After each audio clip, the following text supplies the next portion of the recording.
What they found was a 99% blockage in the artery on the back of my heart. I have such crushing chest pain and shortness of breath. Oh my God. That God said, you will not take another step. And I went down on my knees right there in the grass, pitch black. John Asher, my youngest, is over in the woods, like looking for one of these deer. We've got one in the field and one kind of ran. He's like, Dad, what are you doing? You're not even close. Like, you're 100 yards away from where you're supposed to be. And all I'm thinking to myself, Ken, is he's not gonna find that doe. He's gonna find me dead in the field. The one red flag that you need to look for when it comes to a simple sign that you may have important blockages is... Another episode of 10 with Ken. Today's special guest, cardiac surgeon, the legend, Dr. Jeremy London. We're in his hometown or his current town of Savannah, Georgia. As you can see from the, what's it, mossy oak?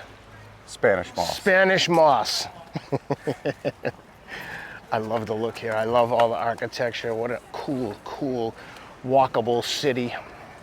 I ran 10 miles down on the river this morning, and Jeremy and I have spent quite a bit of time walking around, but as you can see from the surroundings, it's gorgeous here. So Jeremy, what does typically your workout consist of at the gym? You know, I do kind of a standard split: chest, tries, back, buys, shoulders, legs. Bodybuilding routine. Yeah, kind of it's a modified Olympia type of thing.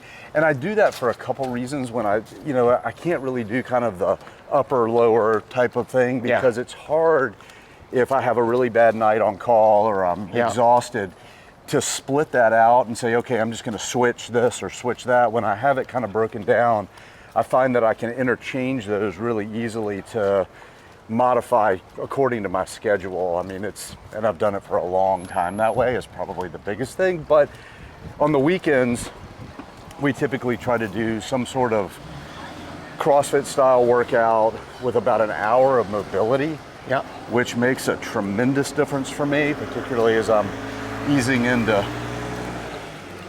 the next decade with a 6 on it. I never spent much time doing mobility during all my years doing endurance sports and what have you, and I think it definitely has taken a toll on my body as a result, because I feel so much better when I have a active stretching and mobility program around it. What are we gonna do today? Today we're gonna keep it simple. I ran this morning, I know you worked, so maybe we'll do some rapid fire pull-ups, bench press, super basic movements. That's what I was gonna ask you, is if for people out there that might be interested, when it comes to like just pure heart health and overall wellness, if you only had an hour, what's the optimal workout? Weights, combination of high intensity, cardio? What's your go-to? So, the reality is it's all the above, right? Yep. I mean, and kind of figuring out how to put all those things together, because the two biggest levers from a fitness standpoint, obviously, is shifting your VO2 max, which is just your overall cardiovascular efficiency. So that's running, swimming, biking, running, whatever it is, and then getting your heart rate up at least twice a week so that you're in your upper zone 4-5 range a couple of times a week. That's a huge impact on moving the needle as far as your heart health and longevity. And then, of course, muscle is the organ of longevity. And so resistance training, however you figure that out, whether it's body weight, whether it's yoga, whether it's lifting, has got to be an integral component. And the third part is rest and recovery, because you got to give your brain time to rest and recover, and muscles grow during recovery. And so it's kind of all of those pieces. So, but if you said you just had an hour, I would say a full body workout with, either body weight and weights, and then at least 10 to 15 minutes of cardio at the beginning or the end, if you just wanted to get all of it in at one time. I think that one thing that most people miss, especially as they get older, is that twice a week high intensity where you're breathing like, I don't know, I call it like breathing like I feel like I'm gonna drop dead, where I'm doing 400s or 800s at the track. not necessarily all out like a 100-yard sprint, but all out to like, holy shit, am I going to make it around the track at this pace? Sure. And I think that that's a huge differentiator when you see someone who's like, yeah, I go to the gym, I do some bench press, I do this, do that, sit in the sauna, but they're never really getting uncomfortable. Yeah. Like I think of workouts, if you don't feel uncomfortable during some portion of the workout, even just at the end of a set, I just don't think you're getting much bang for your buck and you're like wasting your time almost. Totally. I mean, some movement's better than none, but I think people at times get delusional about what's a workout and what's just like fiddle fucking. No question. I think the biggest qualifier in all that is as we age, we all find ourselves limited in different ways, right? Yeah, of course. So like being able to hit the track and do 400 splits is not a reality for many people. We're across the street right here. Well, I would say this: it's not a reality if you stop doing it. Right. And if you haven't been doing it and you're older, the key is to start easing your way back into it. Yes. But I don't think it's acceptable to not be able to do a 400. I don't care how old you are. The pace can be relevant, but you should be able to get out there and push yourself, unless you have like a real health concern, Sure. in which case you need to reverse that through exercise. Or you figure out how to scale appropriately by changing the movement. Exactly. Get on the bike, get on the rower, whatever it is 100%. that you actually can get your heart rate. And the That's interesting fair. thing too that people fall into is they think that your heart can't tell the difference whether you're getting your heart rate up lifting at a certain pace versus running. Yeah. And that's not true. Right. The physiology and the adaptation is very different when you're going out for a run and doing true aerobic training versus getting your heart rate up. Yep. Let's say lifting weights or even getting in a sauna. Yeah. Yeah. And a lot of it is because, when you're getting your heart rate up, when you're doing weight training, you're lifting, then you're resting. Yeah. Lifting, then you're resting, as opposed to having a steady state of elevated heart rate, then with bursts of high intensity stuff. Yeah. It's just the way you adapt and the way you shift that VO2 max, you can't do it with just weight training. Yeah, no, exactly. And that's what I should emphasize, is that it doesn't have to be a 400 on the track, but let's call it like 60 to 90 seconds of incredible intensity. Being uncomfortable. Yeah, very. Yes. For me, I think it's very uncomfortable.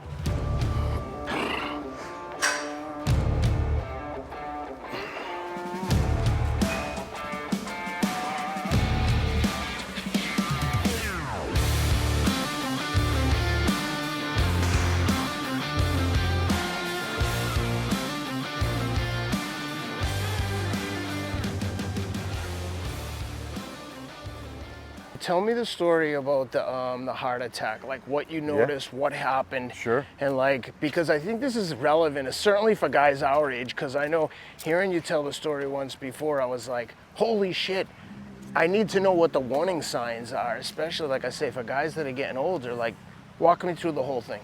Yeah. So we were up in our place about an hour from here in the country, and I get up really early in the morning.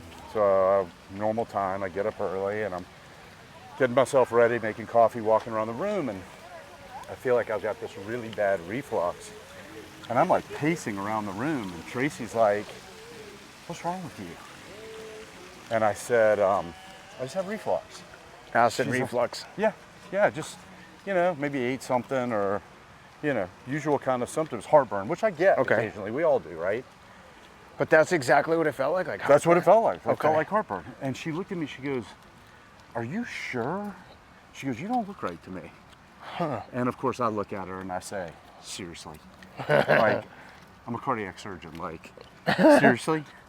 You're gonna question? She's like, "Look, okay. It's like no big deal. Like, you do whatever you want." So I usually get up, I have coffee, and then I sit down and I read. I took some Pepsid and sat down for a while. Totally went away. Look at Tracy, I was like, "See, there's just a little reflux, I feel totally fine." She's like, "Whatever." She goes, "Your color's really weird." I was like, "Okay, I feel fine." So it was December, it's cold outside. We strap up all 4 dogs, of which you have interacted with all of them, and we head out for a walk. And we get about a quarter mile from the house, and the reflux comes back. Yeah. And I'm like, "Shit, this don't feel great." And I'm like sweating. And she's telling you that your color doesn't look good. Is that a common theme from your experience with the with the cardiac I stuff, mean, like being it can be, the thing you need to know about cardiac pain and chest pain in general, or pains related to heart problems, it's referred to as the great masquerader. Gotcha. It can come in all formats. It's I got not it. all the Fred Sanford Classic coming, symptoms. grabbing his chest, pain down there. It certainly can be. Yep. So we get about a quarter mile from the house, and I'm like peeling my clothes off. I'm sweating. Okay. And she's like, "Are you sure you're all right?" I'm like, "You know what? I just don't feel great. Let's go back to the house." Yeah, like maybe you're getting a cold or something. So we get back. I didn't know. Like I was like, I don't feel right. So we walk back to the house. We get close to the house, and I'm like, I gotta go to the bathroom. Maybe my stomach's just upset or whatever. And as soon as I sat down on the toilet, the symptoms went away. Damn. And I knew immediately what it was. Because the one red flag that you need to look for when it comes to a simple sign that you may have important blockages is symptoms that come on with activity that are then relieved with rest. And the reason for that is if you have a fixed blockage in a heart artery, right? Let's say this is supplying heart muscle down below and it's an 80% blockage. Well, when you're at rest, you're not stressing the heart muscle. So you don't have, then you get up, you start doing something, the heart requires more nutrients, more oxygen, you're increasing the demand. So that then starves this portion of the heart because it can't get beyond this blockage. Yeah, I think that's important for people to note. 100%. That when you're exerting yourself, the symptoms come back, and when you rest, they go away. So when you lay down thinking, oh, let me just rest for a little while, you could be resting in the process of having a heart attack. 100%. Okay. And now, usually if it's an actual heart attack, the symptoms don't go away with rest, but those are kind of pre-heart attack symptoms called stable angina. Okay. In other words, with a predictable amount of effort, you can provoke the symptoms. Yep. And then it's relieved with rest. And how do we Stable define angina. a heart attack? That's when there's an actual blockage and part of the heart's being starved of blood. Exactly. Okay. And the symptoms typically don't go away At all. at all. Okay. Yes, at all. Good to know. Yes, but you either respond to those warning signs or you realize that denial is not a river in Egypt like me. Yeah. And I was like, no way. This can't be happening. Like, are you serious? And I was like, no. So all day long, I test it. Oh, so you keep trying to get up and move around, and you're like, oh my God. I would go up the stairs Yeah. and I'd have reflux and I'd sit down and it would go away. Well, hypothetically, if you never went to the hospital and just kept pushing it the way you were doing, would it eventually lead to a blockage, breaking off and blocking, or? So, yeah, I mean, what I was having was at this point, very predictable kind of symptoms. Yeah. So, I knew what was going on, but I think it's really common for people to know better but not do better. Yeah. And almost like this can't be right. Let me just wait another minute. Maybe I'm wrong. And hoping that like using hope as a strategy. Yeah, exactly, which we know is not the case, right? Yeah. And I think we all use that in different ways in our life. I mean, smokers know it's bad for them. They know it causes lung cancer. They know it, but they still smoke. You're not supposed to be eating fast food, but we do it anyway. We know better, but we don't. And so I mean, I think that we have to look how to bridge those situations in our lives. And so I share this story because it's super embarrassing for me, right? I mean, I'm a cardiac surgeon. That's the crazy thing is I get why you would feel Yeah. embarrassed, but to anyone else in the world listen to be like, Which is why I just share because it. you're a cardiac surgeon doesn't make you immune from health issues. Exactly. I'm human, and dudes suck, right? Like we really suck when it comes to listening to our bodies. Yep. And acting appropriately. So Tracy and the other boys come home. I stay up in the woods with my youngest son. Yeah.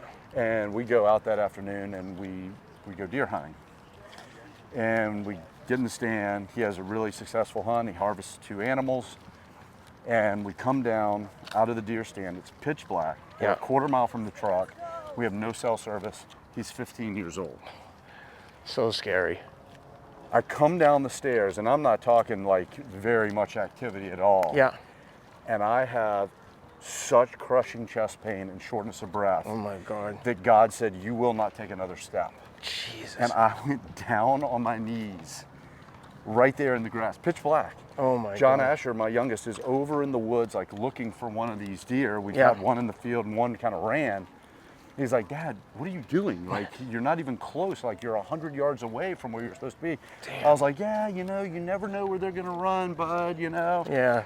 And all I'm thinking to myself, Ken, is he's not gonna find that doe. Let's go up here and we'll turn around. He's not gonna find that doe.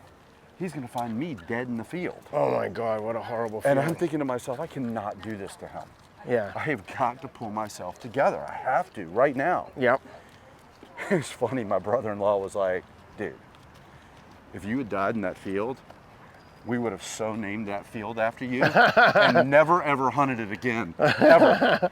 Ever. I would have said, oh, thanks for naming the field after me. Right. I'd I rather was be like, alive. I looked at him and I went, thank you. It's like, seriously? So I pull myself together and we get back to the truck and I sit down and, you know, John Asher's like looking at me going, Dad, you okay? Like, everything all right? I'm like, yeah, bud, I'm good. I pull myself together. I can get the pain kind of under control once I'm really at rest. And I drive back to town with him. And while you're driving, you're not having any symptoms because you're fine. resting, right? So I you was feel fine. perfectly normal. I wouldn't say perfectly normal at this point, but I'm like, I'm not feeling like it's a situation that things are going to go really bad really fast. Gotcha. So we get home. I don't say a word to my wife. Yeah. I don't say a word to Tracy. Get home. I take an aspirin. Yeah. I take a beta blocker, and I go to bed. Okay. And I'm like, I cannot believe this is happening to me. Like, I'm just going to go to sleep. I can't believe Wake you up went the to next sleep morning. thinking like, yeah, let me go to sleep. Right. And here's the crazy thing. And again, just to add magnitude of how foolish this decision making is, and you know, I'm not proud of it at all. About 7 or 8 years ago, we had a very close friend drop dead with very similar symptoms at home, a radiologist, Oh my good friends God. with Jack and I, best friends with Jack and I, out of the blue. Oh, Had indigestion and heartburn symptoms, got in the bed that night. His wife's a physician. He woke up to go to the bathroom and died right there on the bedroom floor. damn. And so it's like, with that moment, you know. When you in get a my head- blockage like that, how much time do you have? Like, is there cases like with a widowmaker heart attack where the blockage just blocks in instantly, like you have like a split-second So, warning yeah. and then you're done? So, unless you yeah. get intervention? The short answer is there's a wide spectrum, and here's why. If a blockage occurs slowly over time, Yeah. okay, then it's just like training your muscles, right? Yeah. The heart learns to accommodate for less blood flow over Got it. time. Got it. And you get alternate pathways that feed that, Yep. that heart muscle. It's called collateral flow or Got it. alternate flow. So if it were to all of a sudden go, you've got all these collaterals. Got it. But if it is a true plaque rupture Yep. and you have no collaterals, there's no reserve there. Those There's are the no way. danger. Those are the widowmakers, right? ones. When you get a Yes. plaque rupture, it just 100%. it ruptures, it gets lodged in the artery, and it's lights out. Well, because again, just There's like no what- real coming back from that, is there? If You know- it's a true blockage and you're not prepared, you have no symptoms, you're healthy. Like, if I'm out running and that happens, It just depends. You know, if somebody witnesses you going down, they start CPR right what should away. they do right away if you see someone drop and you suspect they're having a massive heart attack? CPR? You go through the, you know, the basic life support. You check for a pulse, check to make sure they're breathing, start CPR, call 911. Okay. Standard fare, right? I mean, but Okay. the faster someone starts CPR, the more likely you are to survive. Okay. Period. So when you go to bed, then you wake up and then So what then I happens? wake up, I feel pretty good. Okay. I'm like, I'm okay. I think I'm gonna be all right. I go downstairs, and you've been in our house. It's an old house. Yeah. It's got huge staircases. I climb that staircase back up to our bedroom, and I had the exact same crushing chest pain that I had the night before, but it did not go away. Even when I know how the story ends, I'm still like, oh, it came back. Dude, it came back with a vengeance. Like, I was like, so I So at that point, you're like, okay, I had to gotta tell go. Tracy. Okay. All right. Like, at this point, I go through the whole thing, and she looks at me and she goes, "Let me get this straight. This happened right here last night, and you drove my child an hour back into town You went to bed, you didn't tell me, you didn't say a word. She's like, why? Why wouldn't you tell me? Yeah. And I looked at her and I said, well, because you would have made me go to the emergency room. She goes, yeah, you idiot. That's what you do when you're having crushing chest pain. And then she stopped for a minute and looked at me and she said, this is the most selfish thing you have ever done to me and the boys. Oh, dang. And I looked at her and I said, you're right. All I could think in that moment was be like, look, can we save me, please? And then you can yell at me when we And get that's what back. I said. I go, you are right. I am so sorry. I'm having crushing chest pain and it's not going away at rest now. Let's go. Yeah. Like, so I call one of my buddies who's a cardiologist on the way to the hospital. Yeah. And he's like, dude, there's no way, man. You eat right, you exercise all the time, like you take great care of yourself. He's like, there's no way you've got anything going on. And I was like, buddy, I am telling you, this is something bad is happening. And he's like, just come to my office. I was like, okay, but I think we should go to the hospital. Dang. So I go to the office and literally the pain's still continuing, Yeah. you know, and I like walk down the sidewalk and I walk and he takes one look at me. He's like, whoa, your color's really bad. You don't look good. And I went right to the hospital. He took me to the cath lab, which is where they put the small catheters in your arteries, Yeah. go up to the heart and they squirt dye and Yeah. that gives you that roadmap. Got it. And what they found was a 99% blockage Oh in my the God. artery on the back of my heart. Holy Yours today shit. looked totally pristine, which is awesome. Thank God. And Hope it stays that The way. thing, yeah, I'm sure it will. You know, you're running 10 miles a day and you're taking great care of yourself. But I wouldn't let them sedate me for the procedure. Normally, they give you, you know, fentanyl and Versed and Yeah. kind of put you out. Well, of course, It's funny you didn't want to be sedated. I would have been like, can I pay extra for extra sedation? Right, but you know, I may have some control issues. I mean, I may. Plus, I wanted to know what was going on, right? Yeah. Like, I really wanted to know. And so I hear them like ordering these medications, so I know they found something. And I'm like, dude, what's going on? He like pulls the drapes back. I'm like, oh my God, okay. I said, well, at least we've got an explanation, you know, like this explains, come on. I don't want to we can't have anybody make us look bad.